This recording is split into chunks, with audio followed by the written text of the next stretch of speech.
Welcome to Oh Brother, a podcast of three brothers trying to figure it all out, with your hosts, Brandon, Collin, and Aaron. On this week's show, Honda of Theseus. Hello. Ahoy. Ahoy. I see our AI friend is back. Yes, because we did not move the schedule. Oh, right. Yes, Skynet does not like it whenever you change things on them. So that's how you disable them. Spoilers. Yeah. Now they're going to learn from this, but if you just move the time, just say completely powerless. Yeah. I wonder how fine-tuned, like, I don't know, if they just moved it by like a minute. Like, what's going on? So. I smell an experiment coming. What's it going to be? Yes. So next week that's exactly what our robot overlords would love for us to do, is just start screwing with them. That's true. 1 minute, 30 seconds. Yes. Next week's episode brought to you at 8:37. Boom! They'll never see it coming. I have no idea. Okay.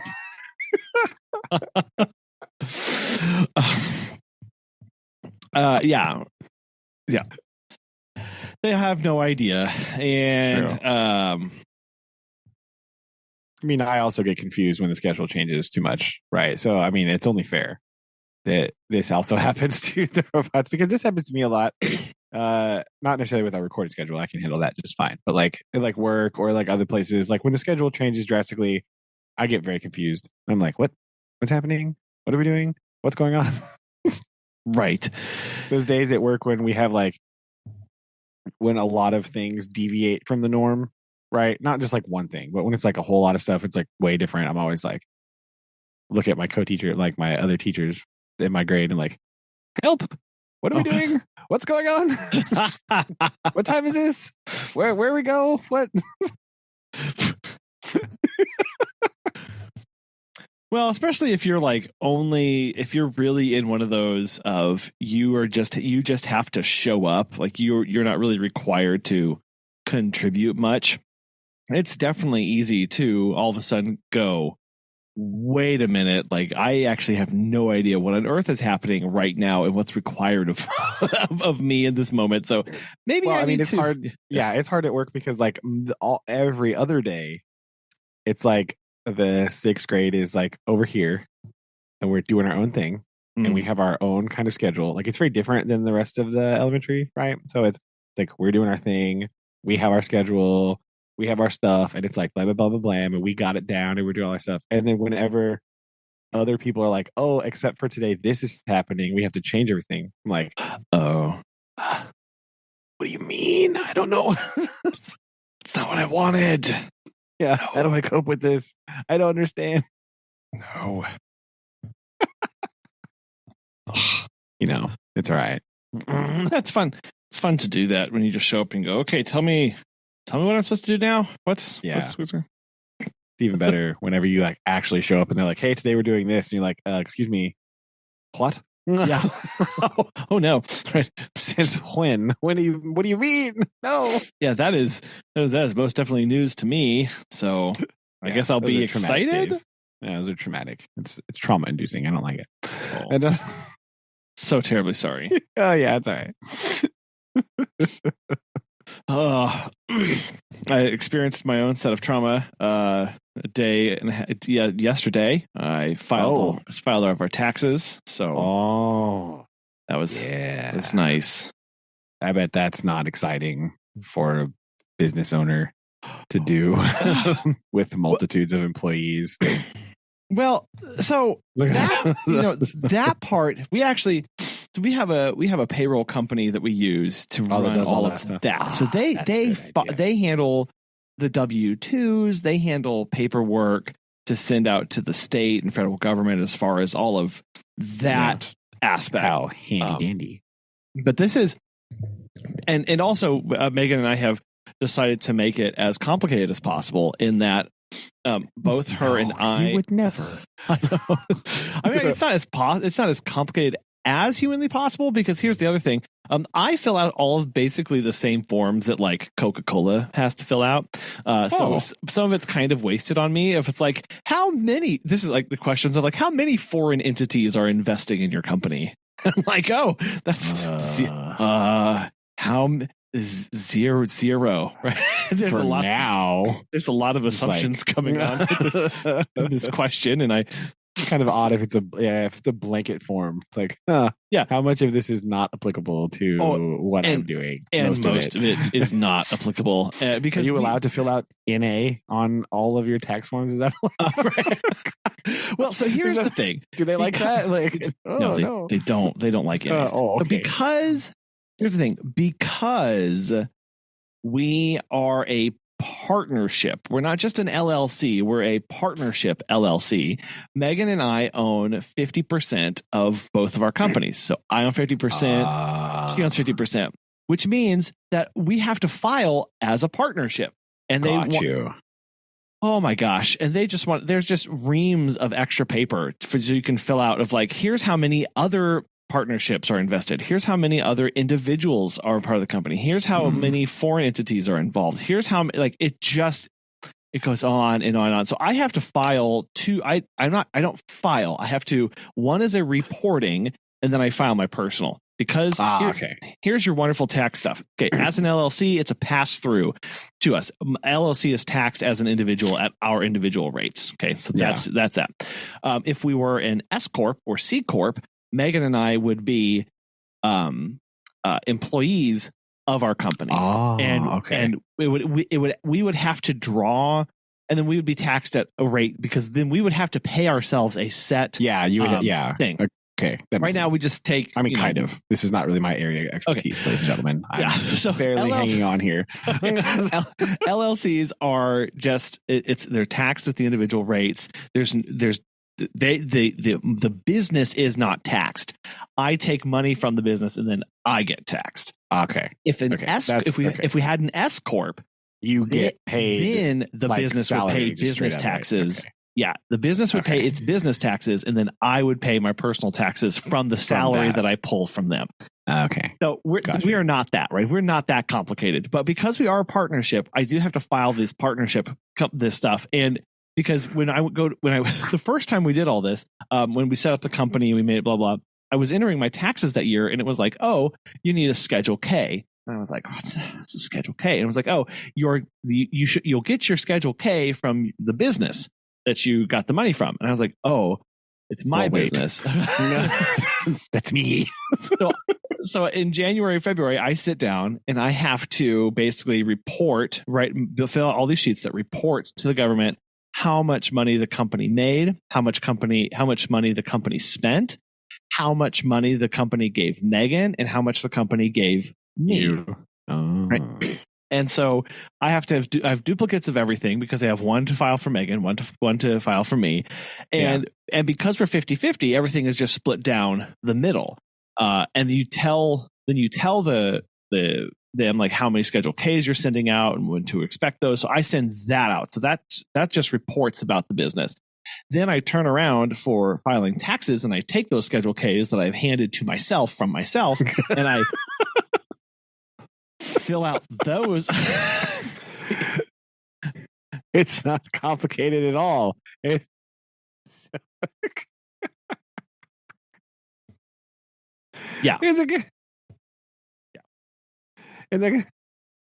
Not complicated at all. There you go. And so that was frustrating. That does not sound fun, right? We'll just say that. Yes. And it's it's one of those things of like, okay, like now that I know what to do, it's not that bad. However, it's still I love those memes where you're filing taxes. Where it's like, man, taxes are really. It's like it says like taxes are really important. Can't mess it up. Okay, so government, tell me how much do I owe? No, you've got to figure it out. And like go ahead and guess, and you're like, nope, jail. And so it definitely feels like that every year. It does make you wonder why. Like this, it's like so convoluted and so unwieldy and so confusing. Like, why? Right? It just doesn't make any sense. Why? like I'm sure there are logistical reasons and like weird reasons that only apply to like strange things, but like I should just play a flat tax rate and they should just be like, okay, that's it, goodbye, you're done, I don't need to see you anymore. Like here it is. Like it would just make it so much better than like this mystery of like, oh surprise, you paid too many taxes, you can have some back. Like why couldn't I just kept that in the first place? Like it would have been so much easier. Oh well, and the first year that we had the company and everything set up, I didn't make quarterly tax payments. But what I did was I was just saving it. I was like, oh, I'll just pay all that at the end. But then it's a lot scarier to see that you owe the number's a lot bigger, right? Yeah, when you legit owe like $12,000, you're like, oh, well, that. Okay, glad I have that, but also oh my gosh, that number is horrifying. I'll go ahead and spread this out because I don't my company. So that's the other thing of trying to decide, do you go S corp or stay a partnership? Because partnership, I pay 30% for self-employment taxes, and then I still have other taxes and stuff on top of that I have to pay on whatever money we get.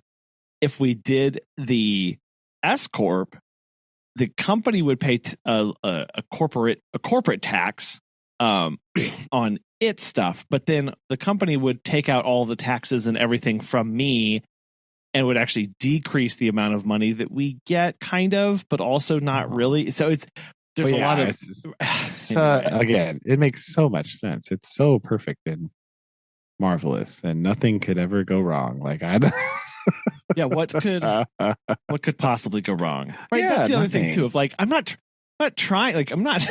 Like, I'm not trying to do anything wrong here. Like, I want to be doing it right, and I'm really trying to cling to these things. But at the same time, I just don't know how to do it right. Like, I just don't know. And sure, you can pay for the little extra bonus that's like, you can talk to a tax professional. I'm like, yeah, but even then, still doesn't make a lot of sense. Like, it's so confusing. I have not yet done the. Okay, like I just need to come in and slop a big box of receipts on somebody else's desk and say, enjoy. Like I haven't done that yet, but I feel like that's the next step. Yeah, we're vastly, we're so quickly approaching this. It's not even funny at this point. So yeah, you go. Lovely. Well, I'm glad that you have surpassed your trauma. You have survived paying taxes. This is good news. Hopefully. Oh yeah. Yeah, it's absolutely wonderful. So it's all done. It's all done for now. I was looking back over my notes. Sorry. I realized I didn't actually tell you a story from 2 weeks ago. Oh man, I love stories. Oh no. Yeah. So, hold on. This is the story of a girl. Yeah. Who built a river and drowned the whole world. What? The whole world. It's the whole one. Actually, this was 1, 2. Man, this is 3 weeks ago already. Dang, is that really possible? Yes. Time has no meaning. No. And our brother's getting married like tomorrow, it feels like. So I'm not prepared for this. No. No, I'm definitely not ready for this at all. No, this was 2 weeks ago. No. Anyway, okay, whatever. I was onboarding a brand new staff member in our other location, and I am 5 minutes away from the first visit to start onboarding the person. I am sitting at a stoplight, and everyone's like creeping up, like everyone's kind of bumper to bumper, singing at the stoplight. The light is green, but everybody in front of me, the line extends through the intersection to the other side, so it is bumper to bumper all the way through. I decide that this is not something that I would like to do. So when everybody moves forward, I pull up to the line and I stop. and the line in front of me stops for a moment and then keeps going as it clears out. And I looked at it and I said, well, I'm going to stay here. Well, when I did that, the person behind me also stopped. The person behind them did not stop. Oh no. Oh no. And I heard horrible noises. An awful noise. An awful noise.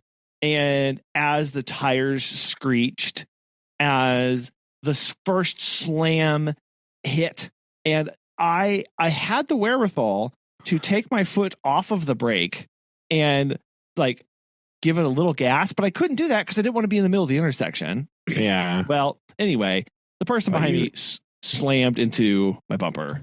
Oh no. Oh man. And I was, of course, driving which one? The new one. Honda. Oh. Because it's okay, I'm not gonna lie. I was caught off guard there. It's not gone yet. Oh. We haven't sold it. We haven't sold it. So oh no. Haven't sold it. You know, because that's of course not. Because why? Well, because like with the winter weather and everything, it made it really hard to coordinate getting down there and getting it sold and stuff. So I was like, that's fine. We'll get it sold in the spring and everything will be fine. Well, no. And I knew I needed to drive it a little bit. So I was like, that'll be fine. I'll do it on the weekends I'm down there and take it, keep it fresh and whatever. And well, it's slammed into that. I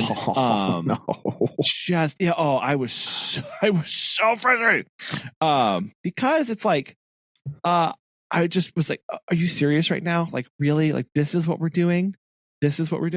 And I pulled all the way through and everybody I'm on the complete, because I had both let off the gas and I was pushed out into the middle of the intersection. So I pulled all the way through to allow the cross traffic to come through. Cause I was like, I'm not doing this. Like, I know you're not supposed to leave, or like move, but like this is not safe. So I parked my car. I'm going to be smooshed even more. Yeah, put on the flashers. I knew I wouldn't be obstructing anybody because there were two people behind me in the same lane that were blocking the traffic for them. So I knew I was going to be fine. So I walked around. I'm standing there, and the cop comes by pretty quick, and he's doing stuff, and he talks to the two people, and then the person who hit me turns and points, and he kind of looks over at me, and I'm on the side of the road, and I wave at him sheepishly, and I point to my car, and he kind of hangs his head. He comes over. He's like, "Can you move the car?" And I said, "Yeah, it's fine. It runs." And he's okay. Come over here and pull in the windies. So I pulled the windies, and while I'm going to my car, the girl who had slammed into both of us runs out of her car to go and grab her phone, which had been thrown from her window, out her window, across the street during the impact. Cow. Both of her windows had completely shattered. Both side windows had shattered. It was this tiny, like, subcompact car. All the windows had shattered. Not all the windows, but the side windows had shattered. Like, all of the airbags had deployed. Her car was smoking and like belching liquid all over the ground. It was completely. It was totaled, is what it was. Yeah. I mean, yeah. And like, from just that rear impact, though, that's wild. Yeah. It was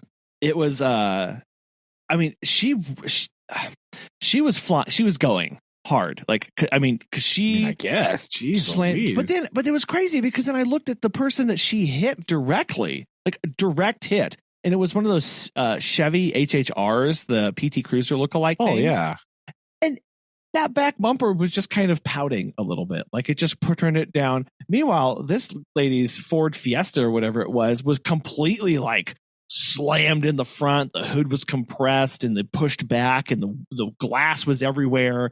And I was like, holy moly. So we pull over.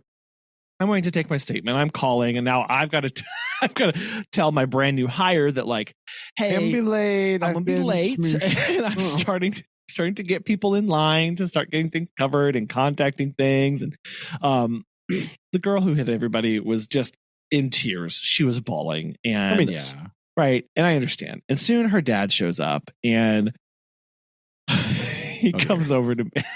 And I don't want to sit in the car. Like, it's a nice day. So I'm standing out, and I should have just sat in the car, because he comes over to me and he shakes my hand and he does the like looking me up and down. Like, yeah. He's like, "Hey, I'm Mike." Shakes my hand. He's going, "You doing okay?"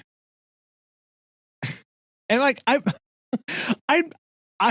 I know what he's trying to do, right? He's trying to see, is this guy going to be like, "My neck, oh no," show up in a week or 2 weeks and go, is he going to take me for all? Is he going to call Tolbert, Beale, and Musgrave? That's really what we want to know. Is he going to? Yes, exactly. And all I say was, I said like, I don't feel anything right now, but I know most of this stuff happens in the next couple days. And then he starts singer, right? And then he starts looking at the bumper, and he's like, she do that?" And I went, he pointed to her and he goes, "Oh, she hit you pretty hard?" And I went, "Hard enough to do that? Like, I don't." I'm like, "What?" And he goes, "Did you see her car?" And I said, "Yeah." And I said, "She hit the person behind me who hit me."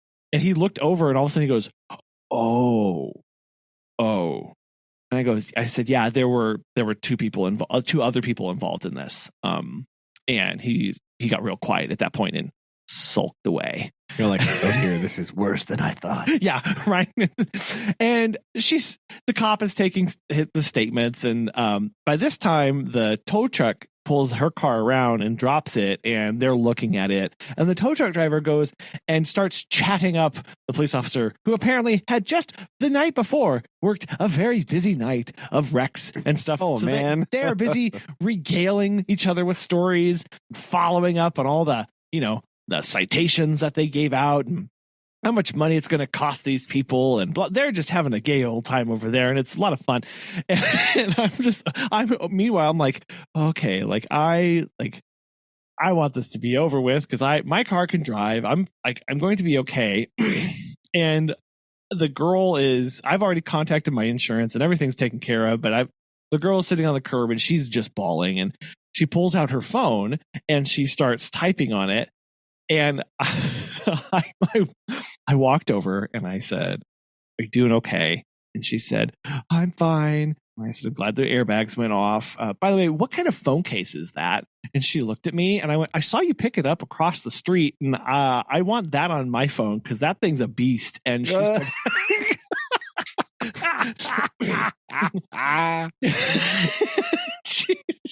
she started laughing, and her dad looks at me like, what do I and I said, and I just said, "Okay, like I'm gonna see myself over back to my car."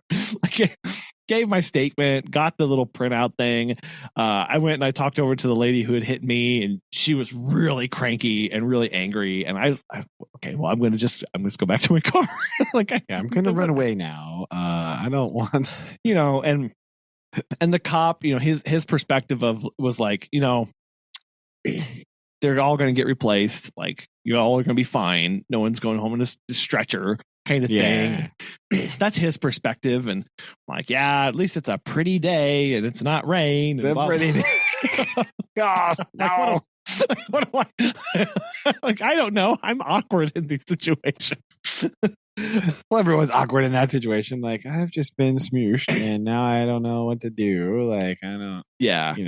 Yeah. So I went and I finished out the visits, and then the next day, the lady, not the lady behind me, but the lady behind her, insurance starts calling me and wants to get a statement and all that stuff. And I'm not trying to be cagey or confrontational, but also I know how these things work. And they're right.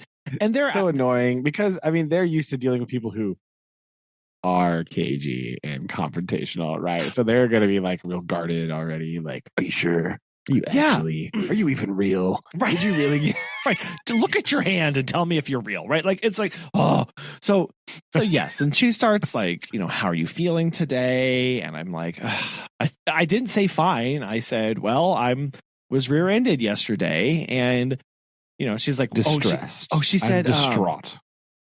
She said, were you injured in the accident? Loaded question. And yes. Yes. That remains to be seen. That's what I said. Did you really? I didn't say those exact words, but I said it is only the day after. And I have, I said, and I basically reiterated the same thing. I was like, and I know injuries can surface many days later. And then she was like, so were you injured? And I was like, was I feeling not injured, pain or bleeding or anything like that at the time of the incident? No. But that's not to say that, strains and stresses and bruises won't come up in how do you answer? Like, were you injured? Yeah. I mean, because you don't want to say no. No. Right. Yes. Because then if you are, they'll be like, well, he said no, so we're not doing anything about it. Right. You have to be non-committal. Right. And it's like, like you said, you're not trying to be mean about it, but also they're trying to be mean about it. So yes. Because they're on guard, because hiding, right? Like they're an weird, insurance company espionage thing going on. Like, I don't know. Are you? Are you? Were you injured? Right. Yeah. Then she asked, did you seek medical attention afterwards? Yes. And I know for a fact that in cases such as this, in 8 hours, I don't know. Right. If you don't get checked out, it's harder to claim that because they can't pinpoint. It's like, who's to say you didn't go lift a pallet of bricks the next day? Yeah. Right. Like, what if you fell off a hay wagon? Yes. Right. So I did say, at this time, I said, as of right now, I have not sought medical attention. And I just stopped talking. I was like, yeah. We walked out through everything, and she was like, well, we're going to accept full things, and we'll get it paid for, and all you need to do is fill out this paperwork and go through here and blah, blah, blah, and submit some photos, and we'll get it repaired fully. And I said, oh, okay, and they'll take care of everything. And she goes, yeah. And I hung up, and I was like, well, that's kind of what role is my then I was like, oh, I've never been in this kind of thing before. Do I go through their insurance procedures, or do I go through my insurance procedures? Oh, yeah. Good question. Right? Because I'm thinking of well, I'm paying my insurance to do stuff, right? And going after other insurance companies is kind of one of the things that I'm paying them to do. It is up there on the list pretty high, right? That's number one probably. So I actually, again, I did some research, and then I called my insurance agent, and I was like, hey, they're asking me to do this. And he goes, well, you're probably going to think this is just because I'm your insurance agent, but don't go through them. Go through us, because then we're the ones chasing them down for things, and we're the ones doing all of the grunt work and everything. Because basically what happens is you'll pay your deductible. We will sue them for the deductible of that, and then anything else that occurs from that, we sue them on your behalf instead of you having to go to them. And I was like, okay, well, that's what we're gonna do. That sounds much better. That's not. Yes, you do all the work. Yes, okay. I did. So then the issue comes. Where do we take the vehicle to get repaired? Oh, yes, because I don't live where the vehicle was damaged. However, I don't want the hassle of dealing with 3 cars with where I live. But at the same time, is this something that needs to be managed? And I need to manage it I need to manage it. ultimately we decided that we would leave it down there because of some of the timelines that people were giving us, and it was like, oh, okay, like I don't need, this isn't an active thing, like this is going to be weeks. Gotcha. Oh yeah, it's not gonna be like tomorrow, right? Like right. So, but still, I've got to figure out where to take this, and so I start searching, and you and I happen to know somebody who is in this business and manages one of these places. I think I know at least two of them. Yeah, possibly. Right, possibly. Sure. And so you can text me later and tell me who it is. But called him up and was like, "Hey, got this thing," and he was like, "Yep, come on down." And turns out they are a preferred repair body shop thing with my insurance, so that expedites a bunch of stuff and all sorts of things. And so it was kind of weird getting caught up with him. Yeah. Like, over like a car without a bumper. It's like, hey, how's it going? How are things? Right? Like, what's up? Yeah. And then he was like, well, we'll be in touch, and we got to get the bumper off entirely so that we can see all the damage, and then that's when we can give you a full estimate as far as what's because I check like the frame and all that stuff underneath there. Yeah. And I don't expect again, me being the expert body shop repairman that I am, from my eye, it doesn't look like it's going to be that much, but you never know. Weird things happen. So yeah, we'll see about that. And then he was like, "Oh, do you want a rental?" And I was like, "No," but also like kind of yeah. Oh no! Like because like this one is like not my main car, but also it's kind of nice, I guess. Like I don't know, like if it's free, like do I? So I declined a rental at that time. I have since scheduled a rental, but my goodness, why not? Why not? I mean, I guess that's fair, but. Like, what a hassle! Oh man, do I need it? No, but I can have it. No. So do I want it? Maybe. Yeah. And especially because I'm going to be needing to drive a few hours to go to the aforementioned wedding. Like it'd be nice to not have to do that in my own car. That's like, a good point. If I could put 13 hours of drive time on it, would rather it not be in that far away. Oh for me it is. It's 6.5. It's 6.5 hours. You want to swing by and get me on the way? Just saying. I do have to drive. I do have to drop down into Joplin. You have to drive pretty close to my house. So basically I drive out to Lawrence and then straight down. Nah, you should drive through Joplin because that's not very far away from my house, and you could just take a small detour and then. So. Yeah, we'll talk offline about coordinating that. Okay, fair. Because also I don't think Dad has no business driving all of that by himself either. That's a good point too. Yeah, just putting that out there. So family road trip. This is gonna be great. It's gonna be sweet. We could record one of these episodes in the car. I will have the travel podcasting gear done by then. So man, there we go. Yeah, I like this plan. Ladies and gentlemen, future episode coming to you either from the car with our dad complaining in the backseat or possibly a hotel room. So it'll be fine. Yes. I mean, we're already rooming together. So yeah, it's pretty much already guaranteed. Yeah. So I just so happened to do all of this at the time when everyone else was needing a vehicle to, of course, to travel. So I'm actually not getting my my rental for a week, but it's there, right? It's going to be. It's on the books. It's on the books, and that's what matters. That's true. Of the day. It really is. So so that's that was a lot of fun. That is a lot of something, right?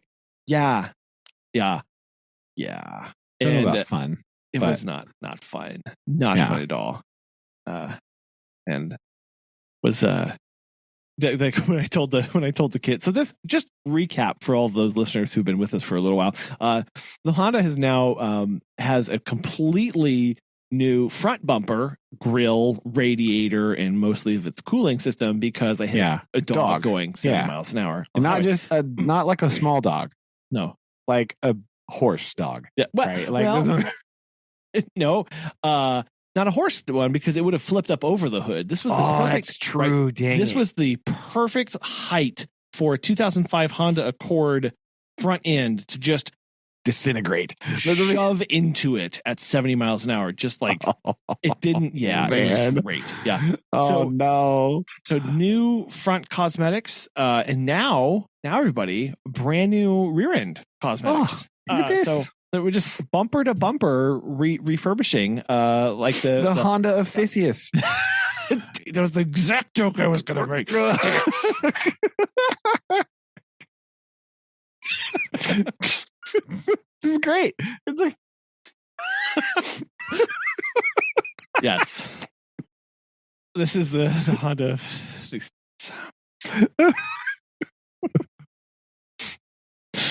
I'm looking at a book on my bookshelf literally right now called The Ship of Theseus, so I couldn't not make that joke. Right? It's literally right in front of me. Okay, I can't. No, it's fair. It was waiting out. It was just calling like a siren's call. Good Odyssey reference. See, bam, it's just slamming it in there.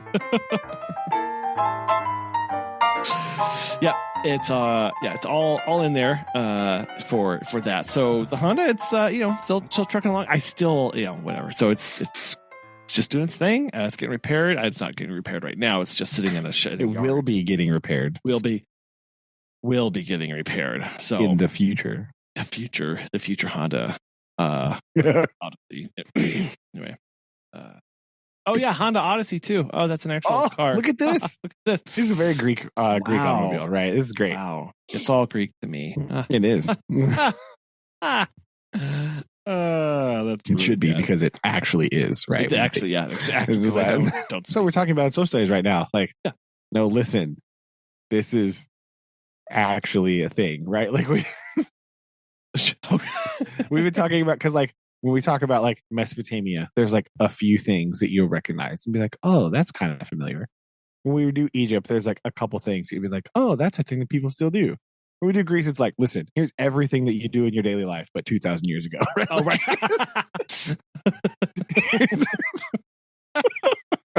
Right. Markets, blam. Churches or temples, blam. Voting, blam. It's all there. Debates, all there. Blam. Literacy, blam. Just all kinds of like random things. Like what? Like that. A quick size tangent, and then we'll get back to the course, what you're doing in class. We have now encompassed. We've become a very multilingual company. Recently, I informed you of the dog who only knows commands in Spanish. Abajo. Yes. Abajo is the one that I know because that's down. Abajo. We have recently started caring for a dog who only knows commands in. Anyone guess? Deutsch? No, okay, I'm waiting. Good. Those are only attack dogs, right? Right, exactly. Yes. Achtung! Right. No, I don't know. French Canadian. I don't know. Not French Canadian, just French. French. It's okay. French. Yeah, French dog. You sing to it? Look at me. I can sing that. It's not. La mer. Oh man, yeah. So she left out a bunch of written commands for us, and I was trying to, So like, aussi, viens, opa, tutufe. Obviously, yes. She says it's be free, so that's the let go. Like release. The release command is tutufe. Okay. Makes sense. Bon fille, good girl. Bon fille. What's she say? Reste, and then patouche, is leave it or drop it. And then aussi is sit. That's the one that's one I really need to know. I really need to know aussi.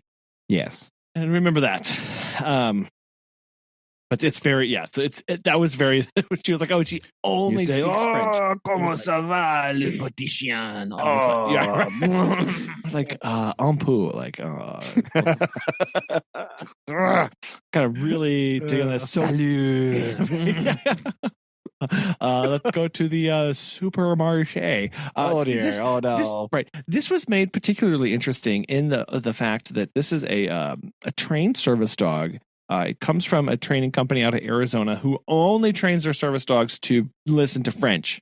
Right. And it's to, I think, is this just to like make it only listen to the owner?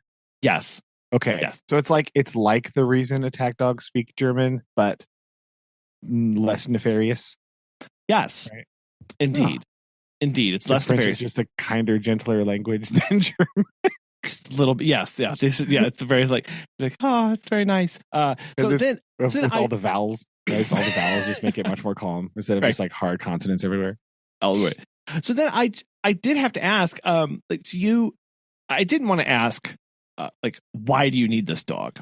But I do need to know what this dog is trained in. Oh, that's a good, right. Yeah. So, because I don't want the dog, if it's trained in something weird and I'm like, oh, this is bizarre. Like, I don't want it to. Anyway, turns out this dog is trained at physical help of like retrieving items, opening drawers, and pulling and things. Okay. Yeah. Okay. The dog is also trained in opening doors. This is problem for a pet sitter, I would imagine. Well, so the lady doesn't need the dog around her all the time, and she's currently trying her best to not take the dog with her into work for various reasons that are probably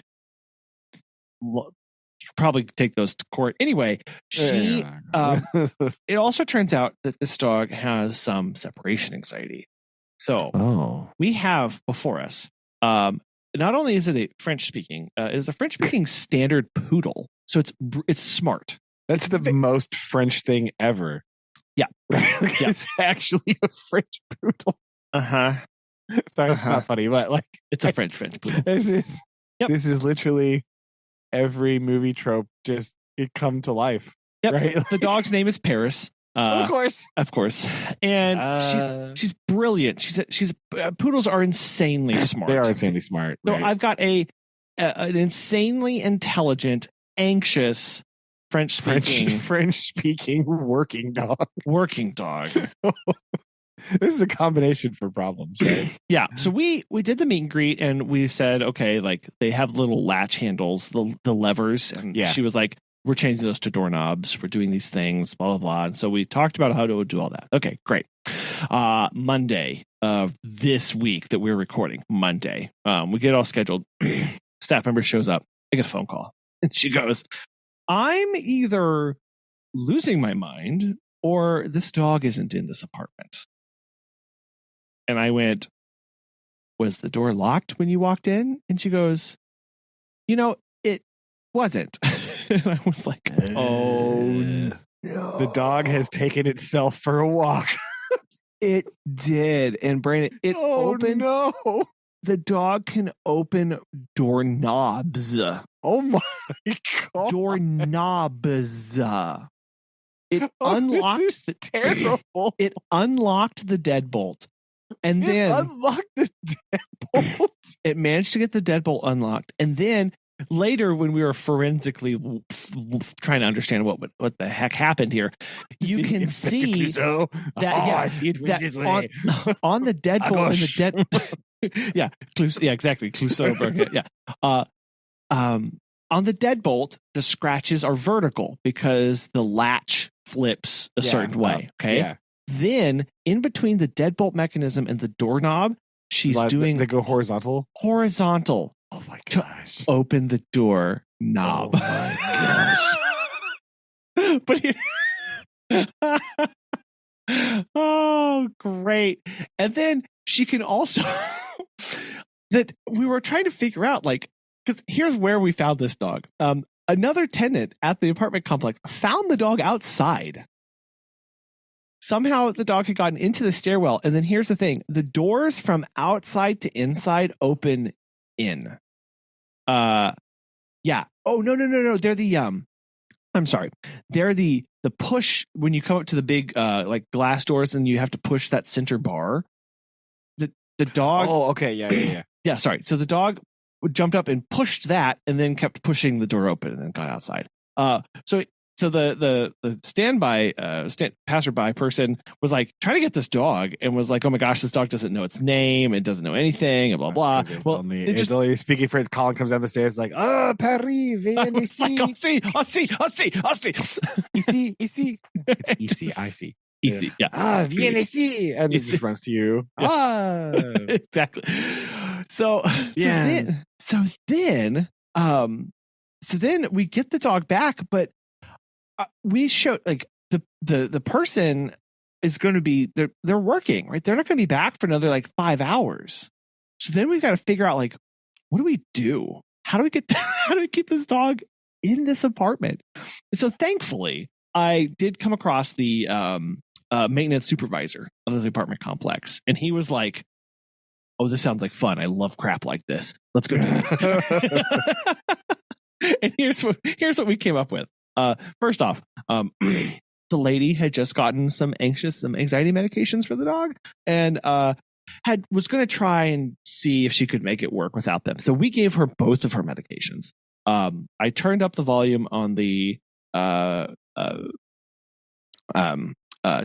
so that she could hear voices and stuff. And then what we did was we took a piece of Tupperware, and we taped it on top of the latch mechanism so that she couldn't get. Now, is it guaranteed to stop her? Because it's going to rip the tape off. No, she's not going to rip the tape off.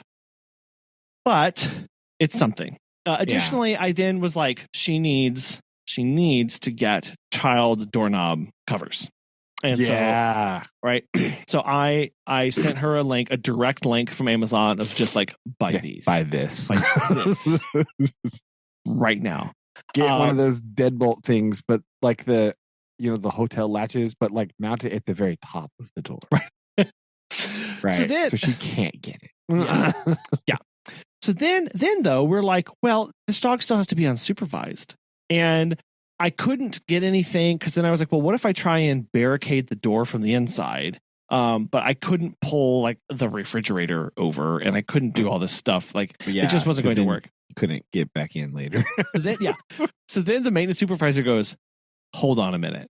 And he runs away. He comes back with a broom and zip ties. And I go, tell me more. I like where you're going with this plan. Okay. I like MacGyver maintenance guy. This guy is I like this. He was great. All about this. And I was like, I'm so glad you're here. He took the broom and turned it sideways from the outside, and then took the zip ties and zip tied them to the door handle to create pressure where the so the broom can't turn the thing. Well, no, even if she turns the handle, they won't push on it though. She can't pull the door in because remember the door swings. The broom is and the broom is now going across and latching it. Like a old school like barn door thing. Yes, like an old school barn, like a castle, door. Like a castle. Yeah. She had it complete with Anyway, I was like, this is amazing. Now, the only thing is that if the dog, because he he pulled it tight, but he didn't want to pull it super tight. So if the dog would in my thoughts, if the dog would push on the door repeatedly, it might knock the broom down and over. But I don't think that's going to happen. Anyway, I was like, and then we had several tenants in the hall who were like, we're going to be here all day. We'll listen for the dog. And I was like, okay, you're on point. Here's the contact information and blah, blah. We got see this dog just roaming the hallway. Yeah. Please call this number. I did. And, have a magnet. Here's for your cat too. Yes. Do you have any dogs? Have this tennis ball and a magnet. Good day. I then followed up with a phone call to the client, letting them know, and sent photos of everything and how their things were staged. I'm like, look, don't freak out, but there's a broom on your door and it's fine. So that was on Monday, and we haven't heard anything since. That's good. It's good. Do my thought. Here's what I'm going to add to this because I'm so helpful in this situation. Is that do you need to get something on the TV that's also in French? Right? Just like put on the French news, like France 24, France 24, right? The news channel online. Right? Just like play something in French all the time. So it's very, very soothing, right? Get some French like music, right? Just like calm the dog down. That probably is not actually a bad idea. Yeah. Because obviously the dog is used to those sounds, right? Yeah, it's not necessarily the language in general, but like those sounds, right? It might like make it calmer because it might like freak it out too much if it's like hearing a lot of like English, right? It might be unfamiliar to it. So if you get some like French something and just put it on a loop, right? And that way it would, it might help. I don't know if it will help or not, but my theory is that this will help slightly.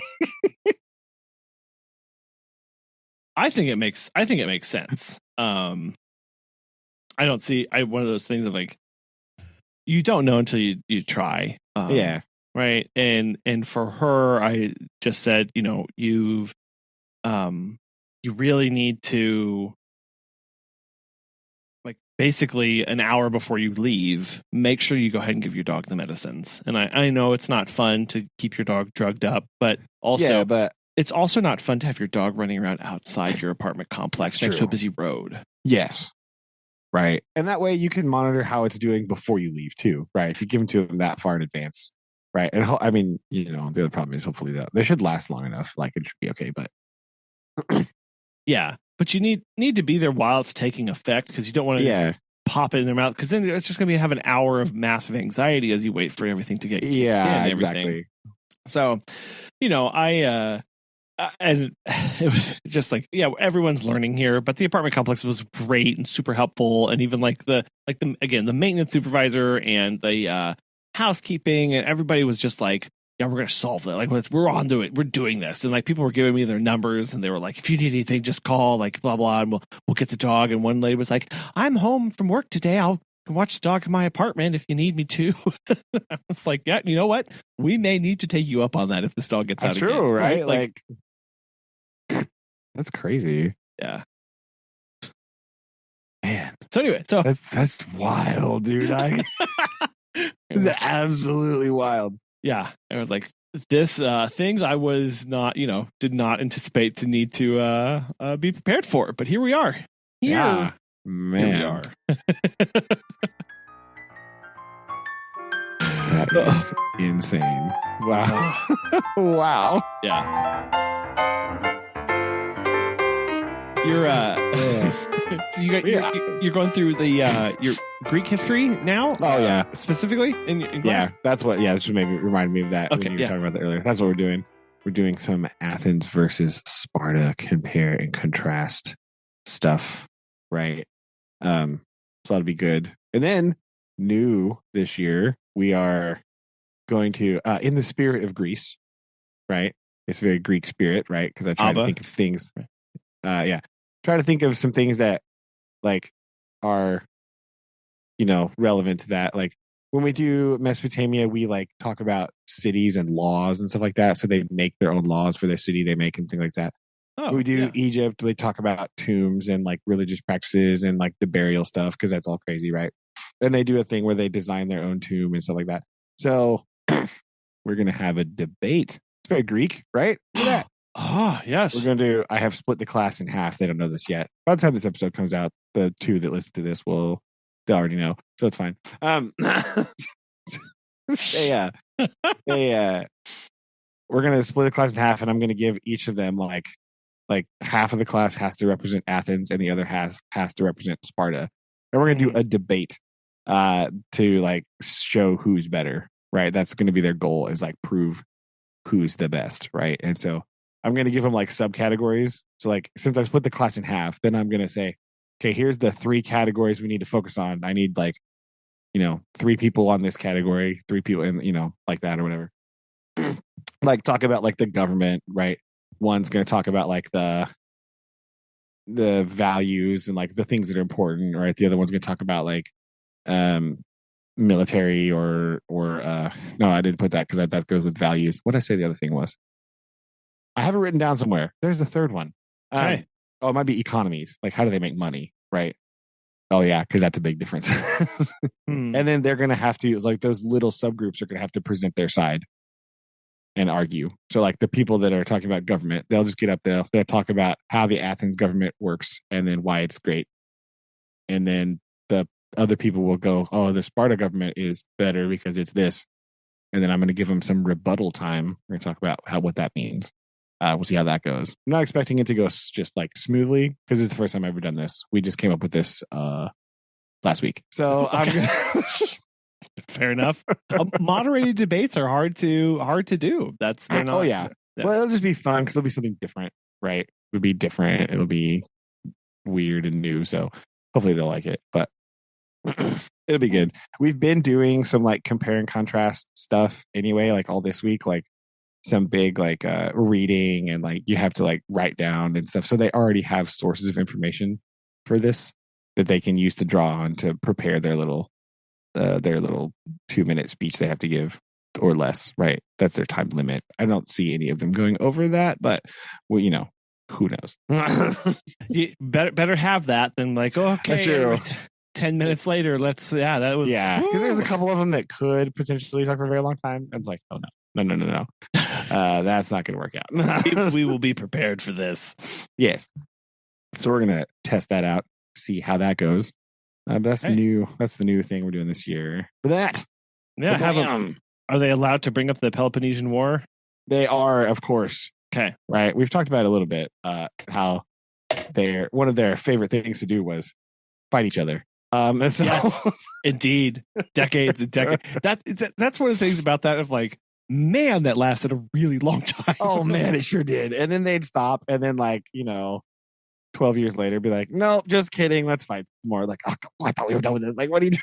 Right. So, yeah. I mean, they do kind of have the bonus, right? The Spartan team would be like, "Guess who won the Peloponnesian War? Sucker." Yeah, that's right. We did. It was us. Do you have a dog in the fight? Do you have someone you're rooting for? No, I just want to see him get up there and talk about it. I think it'll be fun. Yeah. And then after that is mythology story time. Boom. Because we had throughout the year, we've had a couple times where like we have a couple days that are story time with Mr. Funkhouser, right? So I just drawing inspiration from the oral traditions of ancient times, right? I will just sort of like tell them about one of the ancient stories, right? Like we talked about the Theseus and the Minotaur, right? When we talked about the Minoans a little bit, we did like a little tiny bit about the Minoans.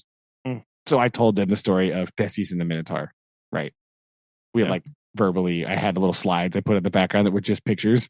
So that was kind of fun. I made those this year. It's like, and then he went into the labyrinth. Click. Like labyrinth.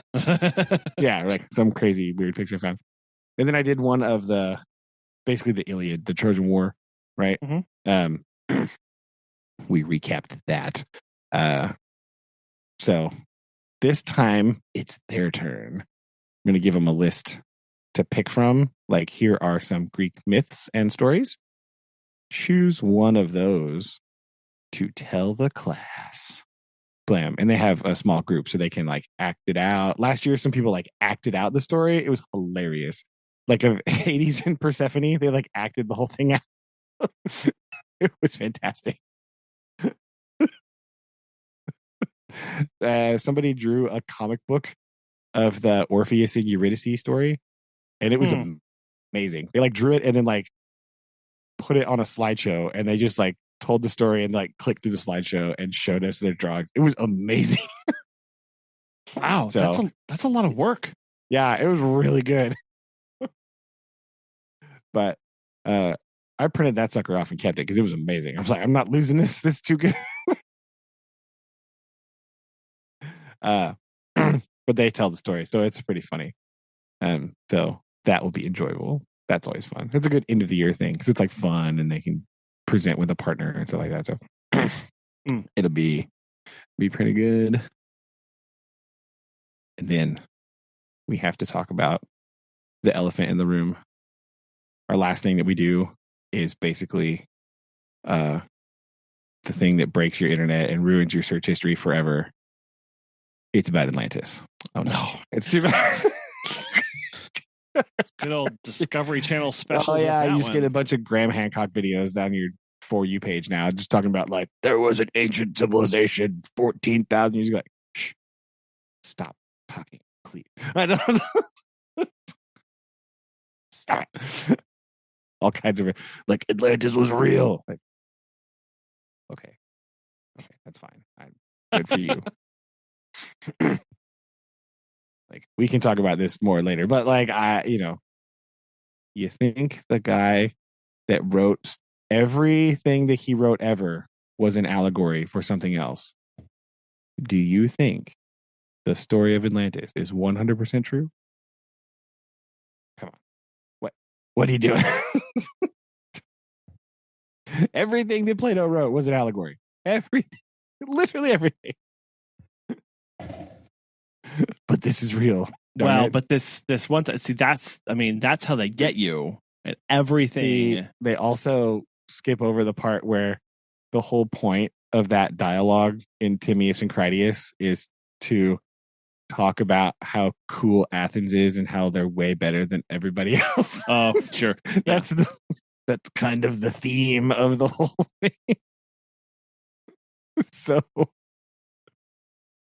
whoopsie, gloss over that, talk about ancient underwater cities. Oh, it's fine.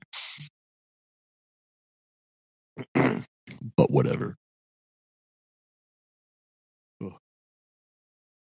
So that's pretty much it. Then we'll be done with school. Yikes. How much longer do you have? Like a month. Pretty much. A little That's over fast. like a little over a month, yeah. I know. It's gonna be crazy.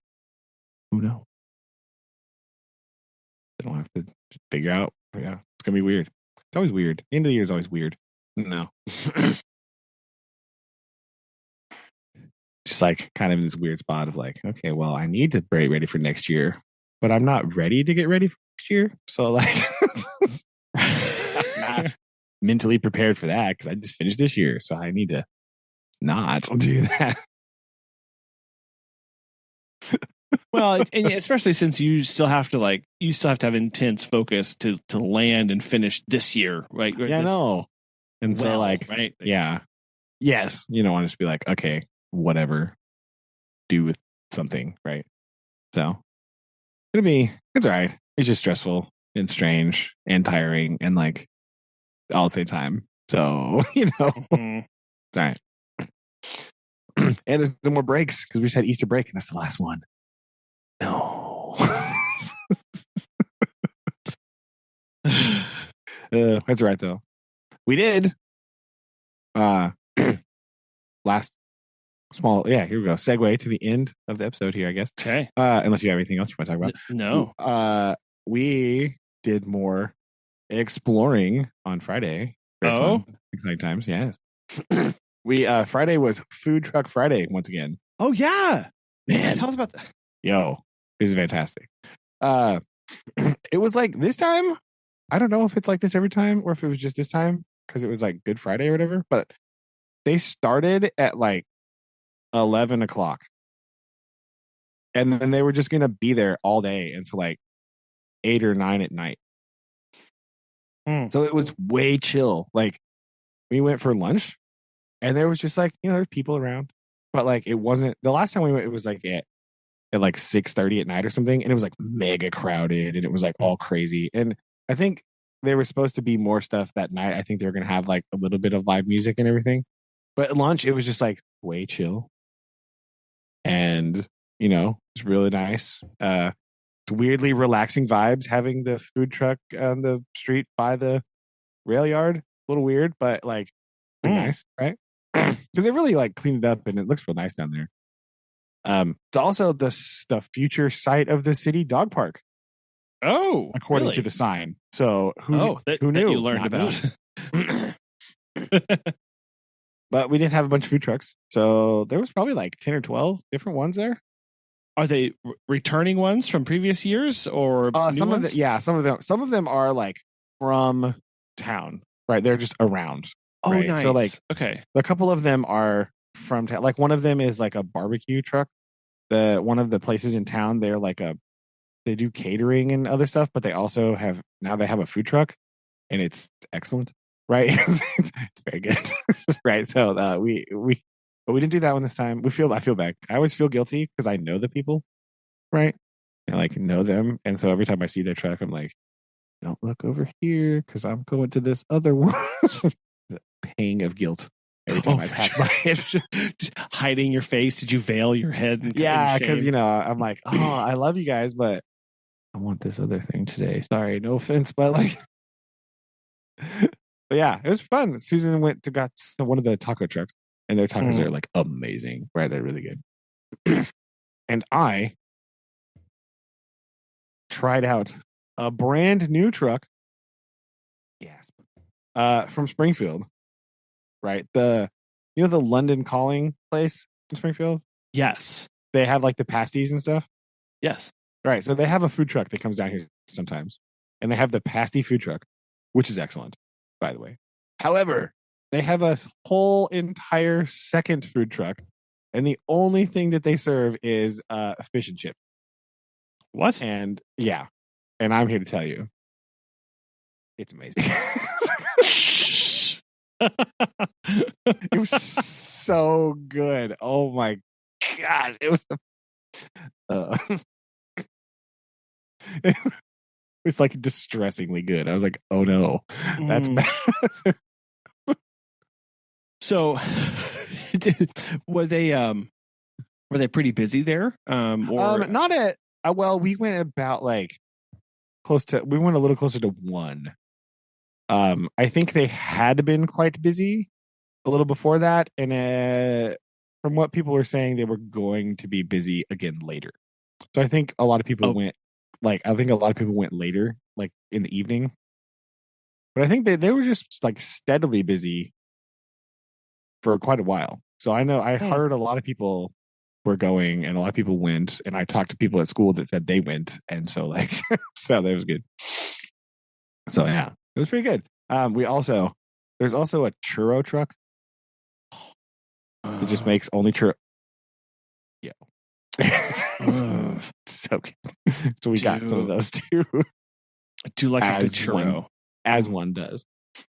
And then because we had a little bit of time before we had to go do something else, we just sort of wandered down on the downtown street, right? We sort of wandered about and looked in a couple stores with varying degrees of success or interest, right?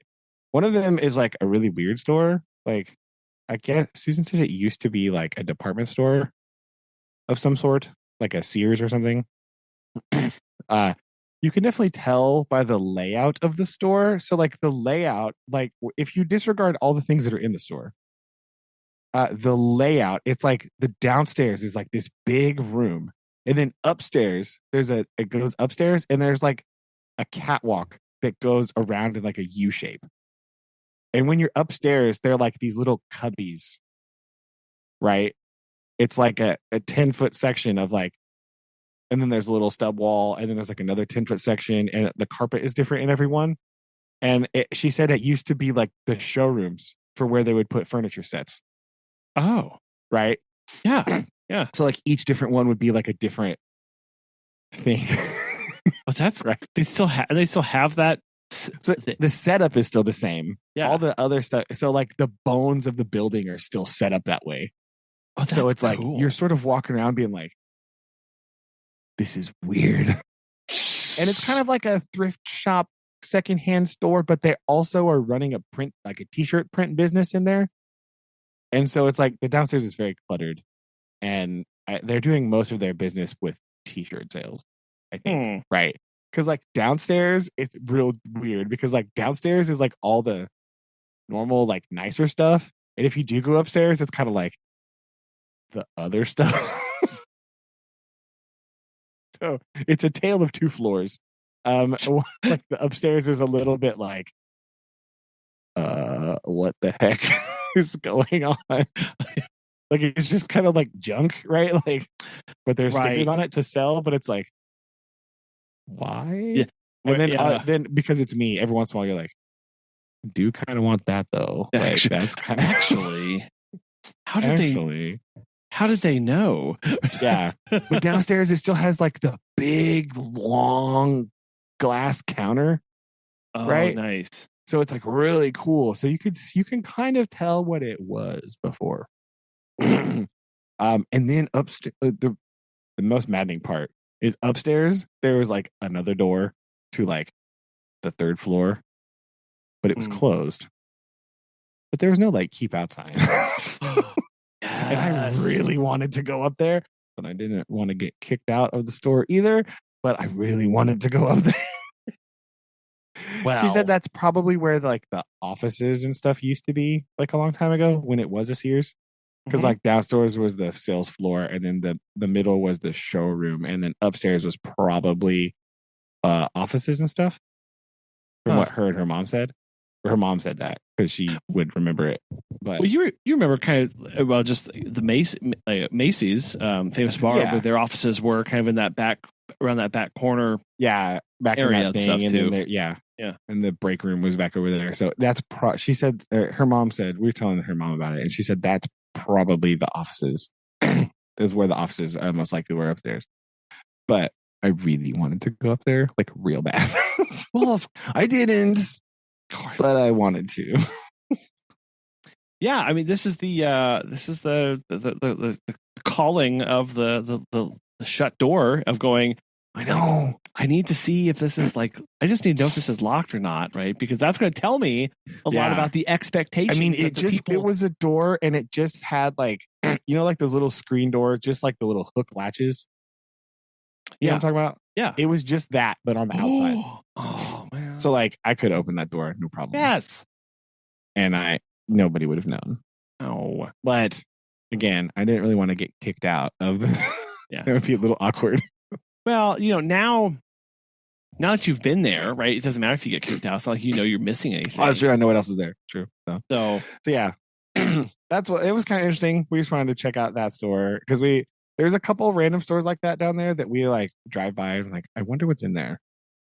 Yeah. And so we went in that one. We did not go into the one next to it, which is also like another store like used stuff, but we didn't go in that one this time. Maybe later. Dun, dun, dun.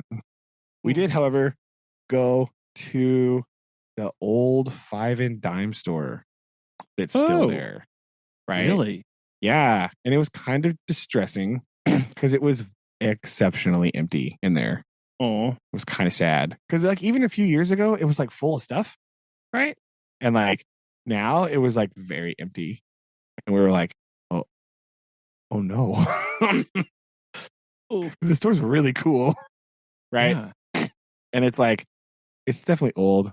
You can definitely tell it's old. But again, he had the back door open to like the stock room, and I wanted to go in there so bad, right? Like you could see it had, dude, it was like, so it had the back door was open, and there was this huge stock room with tons of shelves with just like stuff on it. So who knows how old that stuff on that shelf is? It could be from. This store's been there for like a long time. Yeah. So, and then it has stairs that go up to another level above it. And next to the staircase, it's just like a ramp. What? It's so like, it's got stairs that go up to a second floor storage area. And right next to the stairs it's like literally the same pitch as the stairs, but it's a ramp. And that's where they would slide down boxes from the upstairs storage thing. Instead of carrying them down the stairs, they just throw them on the thing and it slides down to the bottom. I love that so much. It's so cool. What? And it's like all the original brick. You could see it from the door. All the original brick is upstairs and it's all unpainted. Bro, it's so great. I really want to be like, that's amazing. Hey, can I go back there? I want to check out the back of this store because it looks really cool. Yeah. He was a really nice guy. I don't know if he would have said yes to that either. I think if you would have said, I think if you were like, I really appreciate this architecture, I'd like to go see more. Maybe I'll try. Probably that be time. like, there was nobody else in there at that time. The other people did come in later. There were also other people who said they had also been to the Food Truck Friday thing. So that's how I know it was. One dude that was like, "Oh, you guys been over there too? Heck yeah, I went and ate some of that barbecue." And I was like, well, "Yeah, I guiltily walked by that because I know him, but I." Yeah, I ran quickly past him. Yeah. So we guilt bought some stuff from the store, from the 5 and Dime store, just because I was like, "Oh man." And there's like a bunch of stuff in there that's like really cool, and like some of it's like older stuff that who knows how long it's been there. But I bought a couple of random things just because they're fun. I bought this box of like, those like little janky, like not janky, but like those maddening like puzzles that are like a bunch of like metal rings like hooked together, stuff like that. Yeah. I bought a bunch of those. It's a huge box of them. It's gonna be great. What are you gonna do? I can't decide if I want to keep them all to myself or want to put them in my classroom in some capacity. Right? Oh, yeah. But I bought some of those, and then we sort of wandered around and looked at whatever was left. However, the fully functioning part of the store is the very front, which is the candy rack. And the candy counter. Yeah. Yo. They have like it's a big glass display case that's full of candy, and he scoops it out and measures it on the old-timey scale and puts it in the bag for you. Oh, well, it's great. That's just awesome. I think this is what most people go to the store for now. Yeah. There's like little stuff. There's like the big, like a huge cigarette thing and the candy. So I think that's a lot of his business. We have a store that just opened up as a candy store. It's called Lolly's Candies. Yeah. And I wish they had that kind of setup, because that would really fit the like the vibe, yeah. The vibe of especially in the downtown on the main drag where it is. Like they don't have that. But that'd be really cool. It'd be a great addition. Yeah, this guy has that. And I walked by a sign that said, okay, I don't know if you're ready for this. It said peanut butter coated chocolate peanuts. Yeah. And I was like, well, he was like, you interested in anything? I was like, you don't walk by a sign like that and say no. No. Right. Because it was a peanut dipped in chocolate, then dipped in peanut butter. Yeah. You have to, that's an insta buy. You have to. We bought a bag of that. And because Susan was all over that. And I was like, okay, well, since you were really into these and you really don't like malt balls, and there's this big giant bin of malt balls here, I'm going to buy those. I love malt balls very much, and Susan despises them. Yeah. It's like one of the very few things that I like that she doesn't. And so I was like, okay, this will be fair. You can eat those. I'll eat the malt balls. That way I'm not stealing all your candy. She was like, this is a good plan. Get out of my peanuts. Stay away. Stay away far away. Well, that's good. That's neat. So bought some sweet candy. And then then we had to go do other stuff. So we did not get to explore any of the other stores down there, but we did that one. So we got a little bit of exploring done in the big downtown street. They're still doing some renovations. I couldn't decide how to say that. Renovations on some of the buildings. Yeah. Revitalizations, right? That's what But so it's pretty good. Pretty good day. Pretty good. I'd say so. Friday. That's busy. Big exploration. And then the rest of the weekend we did stuff, and then we went and hung out with her mom on Easter, did all that stuff. So yeah. Wow. Good blam. Yeah. That's very good indeed. So you've been very busy. I like it. Yeah. Especially like old buildings and peanut chocolate. Too. That's just, I like walking around them, right? Like even just walking down the side road. Oh, like where you can see like the backs of all the old buildings. I was like, yeah, I like this. It's cool. Like they just have a good feel, right? They do. They do. They were definitely built for a great purpose, and their architecture is always very pretty. And they're generally interesting places as well. Yeah. So right. I think it's one of the things that like, so the pavilion in the area where they have the food truck stuff, it's kind of weird, right? It's on this street, and so like there's the main downtown street, and this is on the street behind that. So it's like between downtown and the railroad tracks. Mm-hmm. So like you have a rail yard behind you, and just like the backs of all of these old buildings on the other side. But you can see like some of the faces of the buildings on the other side of downtown street. And they have this big new pavilion and like this really nice park thing with like kids playing and future home of a dog park, apparently. And like, that's just kind of a cool little spot, you know? Yeah. Like, it's kind of neat. So it was fun. Enjoyed it. It was nice weather. It wasn't too cold. Nice and just a little chilly. That was good. That's what you want when you're outside. Made the hot fish and chips just real excellent, right? Really brought out the fish and chips. It really did. I was like, oh nice. My gosh, this is amazing. Well, there you have it. I love that. That's awesome. Yeah.